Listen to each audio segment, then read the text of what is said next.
የታይታኒክ መጨረሻና የፍቅር ሕያውነት በሰው ልጆች ታሪክ ውስጥ ትልቁ የቴክኖሎጂ ውጤት ተብላ ተሞካሽታ ነበር። 46,000 ቶን ብረት፣ እጅግ ዘመናዊ ምቾቶች እና በሺዎች የሚቆጠሩ ሰዎችን ተስፋ ይዛ ጉዞዋን ጀመረች። ነገር ግን ታይታኒክ ስትባል ዛሬ ትዝ የሚለን ግዙፍነቷ ብቻ አይደለም፣ በዛች በረዷማ ሌሊት በሞት አፋፍ ላይ ሆነው ለፍቅራቸው መስዋዕት የሆኑ ነፍሳት ታሪክ እንጂ። ዛሬ ከታይታኒክ ብረቶች በላይ ጠንካራ ስለነበረው ፍቅርና ስለ መርከቧ የመጨረሻ ሰዓታት እንተርካለን። እንደ ኢሮፓያን አቆጣጠር ሚያዝያ 10 1912 ሳውዛምፕተን የባህር ወደብ ላይ ድባቡ ልዩ ነበር። አርኤምኤስ ታይታኒክ ለመጀመሪያ ጊዜ ወደ ኒውዮርክ ልትጓዝ ስትዘጋጅ ዓለም ሁሉ ትኩረቱን እሷ ላይ አድርጎ ነበር። ባለጸጎቹ በአንደኛ ክፍል አዳራሾች ውስጥ በሚያብረቀርቅ አልማዝ ተውበው ይስቃሉ። ስደተኞቹ በታችኛው ክፍል የአሜሪካ ህልም እንዲሳካላቸው እየጸለዩ ይጨፍራሉ፣ ይጫወታሉ። በዚህ መሃል ግን በመደብና በሀብት የማይገደብ አንድ ስሜት እየበቀለ ነበር። ታይታኒክ የብረት መርከብ ብቻ ሳትሆን የማይገናኙ የሚመስሉ ልቦችን የምታገናኝ ድልድይም ነበረች። በመርከቧ ወለል ላይ በከዋክብት ስር ብዙ የፍቅር ታሪኮች ተጀምረዋል። ሀብታሙ አይሲዶር ስራውስ እና ባለቤቱ አይዳ ለ40 ዓመታት የዘለቀውን ፍቅራቸውን ይዘው በጸጥታ ይጓዛሉ። በሌላ በኩል ደግሞ ገና ለጋ የሆኑ ወጣቶች የወደፊት ሕይወታቸውን በህልም ይስላሉ። ታይታኒክ ለብዙዎች የነፃነት ምልክት ነበረች። ከቤተሰብ ጫና፣ ከድህነት፣ ከማኅበራዊ ገደቦች ወጥተው በውቅያኖሱ መሃል አዲስ ማንነት የሚፈጥሩበት ስፍራ። ያ የፍቅር ኃይል ነበር መርከቧን የተስፋ ታቦት ያስመሰላት። ነገር ግን ተፈጥሮ ሌላ ዕቅድ ነበራት።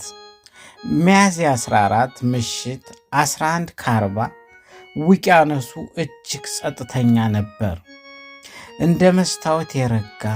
ነገር ግን ከጨለማው ጀርባ ግዙፍ የበረዶ ተራራ አድብቶ ነበር።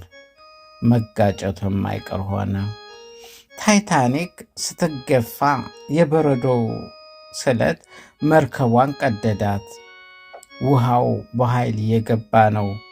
መርከቧ መስመጥ እንደማታቆም ሲታወቅ በዚያ ግዙፍ ቅንጦት ውስጥ የነበረው ሳቅ ወደ ጩኸት ተቀየረ። ነገር ግን እውነተኛው የፍቅር ፈተና እዚህ ጋር ተጀመረ።